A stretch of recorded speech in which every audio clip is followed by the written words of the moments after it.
ভালো আছেন ভাইয়া? ভালো ভাই। আপনার বাসা কোন জায়গায় ভাই? মনিরামপুর, গ্রামের নাম? চালঝাড়া। তো আপনার দিনকাল কেমন যাচ্ছে? ভালো যাচ্ছে। কোন বিষয় কি বিস্তারিত একটু বলা যাবে? এ আছে সরকারের মাধ্যমে চারা রোপণ করেছে, সরকারের আছে রাস্তায় লাগাবে। কি লাগাবে? এই তালের আটি। তালের আটি, তাই তো? হুম। এই জন্য গ্রামগঞ্জে এসে তালের আটি খুঁজতেছেন, তাই তো? হ্যাঁ হ্যাঁ।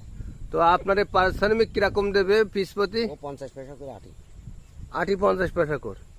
তা এই প্রতিদিন কি পরিমাণ আপনার এই তালে আটি সংগ্রহ করতে পারেন? ও 2022। 2022।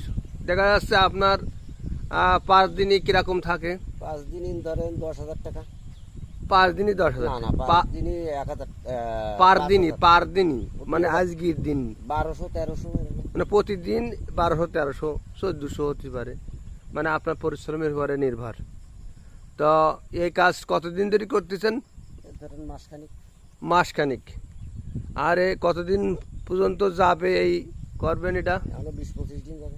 মানে এইভাবে 20-25 দিন এখনো খটবেন, তাই তো? খোটার পরে আপনার যা হবে সেই টাকা নিয়ে চারা আবার বুইতি পাতাবো, বুইতি পাতায়ে তারপরে আছে চারা বিক্রি হবে, পলিথিনই দেবে। ও মানে এই নিয়ে জানি পরে তারপরে আছে হলি, এরকম বড় হলি, তারপরে সেই পর্যন্ত খুঁজ দিবে, খুঁজিয়ে তারপরে আছে সিমেন্টের বস্তার পরে মধ্যে প্যাকেটে দেবে, দিলি নার্সারিওয়ালারা ওইগুলো তৈরি করে 100 পিসের মধ্যে 50 পিস দিয়েছিল, 50 পিস 20 টাকা 25 টাকা এরকম করে বিক্রি। ও আছে আমাদের মনিরামপুরে দেবেন, তাই তো নাকি? ও তাহলে আপনার বাসা, আপনার নাম কি? আমার নাম হজরত। হজরত হজরত আলী। তো এই এইভাবে দিন কাটানো অন্তত মাসখানিক, তাই তো নাকি? মাসখানিক, মাস দেড়েক। তো যাক, আপনি কাজ করেন গাইস। এই ভাই মনিরামপুর বাসা।